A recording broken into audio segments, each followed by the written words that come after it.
प्रायश्चित होम व शिलारोहण की क्रिया के बाद लाजा होम और भांवर का मिला जुला क्रम चलता है। भांवर को ही परिक्रमा या फेरे कहा जाता है।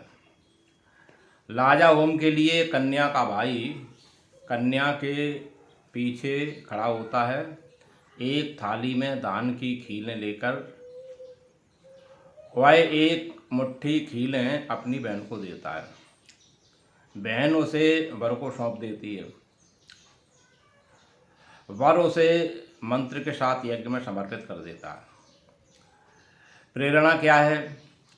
बेटी वर से कहती है कि पिताजी के घर से हमें जो कुछ मिला है वह मैं आपको सौंपती हूँ। पति सोचता है कि हम लोग हाथ पैरों से कमा करके खाएंगे, ससुराल से मिली मुफ्त की संपत्ति हम यह क्यों लें। हमें यह संपत्ति जन कल्याण में, समाज के हित में लगानी चाहिए, ऐसा सोचकर वह खीलों की आहुति देता है। यह अपनी संस्कृति की महान परंपरा रही है। वर पक्ष की ऐसी सोच रही है। ऐसी श्रेष्ठ सोच के कारण वर के पिता कभी कन्या पक्ष से दहेज की मांग नहीं करते थे। वर्तमान समय में इसका स्वरूप बदल गया है। अब दहेज की बड़ी मांग होने लगी है। कन्या के पिता के पास यदि दहेज नहीं है या कम है तो वर पक्ष के द्वारा उसके विवाह का प्रस्ताव ठुकरा दिया जाता है, चाहे कन्या कितनी भी शिक्षित, सद्गुणी और संस्कारवान हो। इसके कारण समाज में दहेज प्रथा एक बहुत बड़ी समस्या बनी हुई है। लाजा होम की यह प्रक्रिया वर पक्ष को यह संदेश देती है कि वे दहेज की मांग न करें। कन्या का पिता अपनी सामर्थ्य के अनुसार जो दे सके उसे ग्रहण करें। इसका कुछ न कुछ अंश समाज हित में भी लगाएं।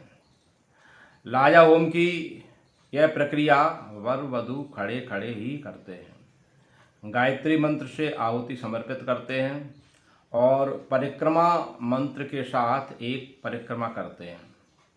पुनः लाजा होम की आहुति देते हैं।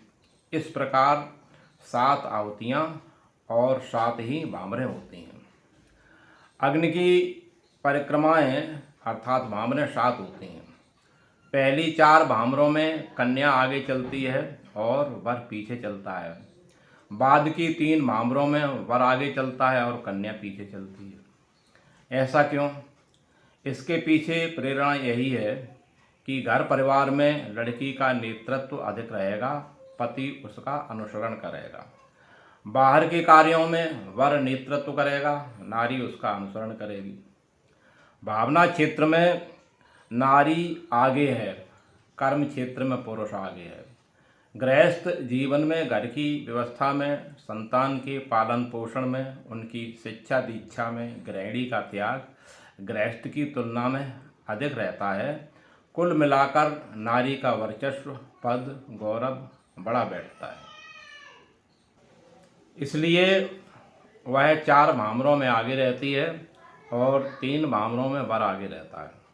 गौरव वर्चस्व के चुनाव में कन्या को 4 वोट और वर को 3 वोट मिलते हैं।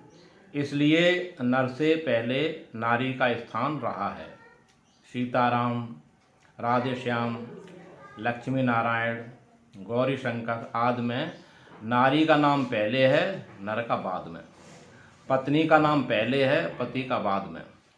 इस बात को ध्यान में रखकर सभी विवाहित बेटों तथा गृहस्थ जनों को अपनी धर्म पत्नी के सम्मान का हमेशा ध्यान रखना चाहिए। विवाह में 7 भामरें ही क्यों? अब यह एक प्रश्न है कि विवाह में 7 फेरे ही क्यों लगाए जाते हैं, 7 भामरें ही क्यों पड़ती हैं? इस प्रश्न के उत्तर में यह बताया गया है कि अपनी संस्कृति में 7 को महत्वपूर्ण अंक माना जाता है। 7 की संख्या का विशेष महत्व है। संगीत के 7 स्वर, इंद्रधनुष के 7 रंग, 7 ऋषि, सप्ताह में 7 दिन, अपने शरीर में ऊर्जा के 7 चक्र, 7 जन्मों के बंधन में विश्वास आदि के कारण हमारे ऋषियों ने विवाह में भामरों की संख्या 7 ही निर्धारित की है। भामरें अग्नि के ही समक्ष क्यों? विवाह में अग्नि के समक्ष ही फेरे लिए जाते हैं। अग्नि के समक्ष ही भांवरें क्यों पड़ती हैं, उसके पीछे कुछ विश्वास हैं। स्वस्ति वाचन के अंतर्गत एक मंत्र है, ओम अग्निर्देवता वातो देवता सूर्यो देवता चंद्रमा देवता।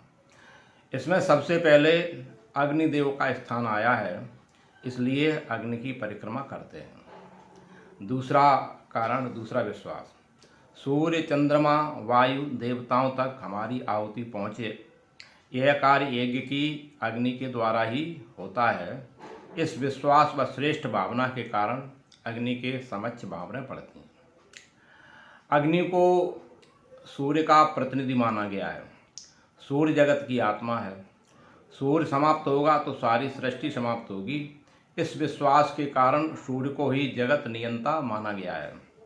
अतः जीवन का महत्वपूर्ण कार्य विवाह सूर्य के प्रतिनिधि अग्नि के समक्ष करना ही उचित है। ऐसा मानकर अग्नि के समक्ष ही भांवरें कराई जाती हैं।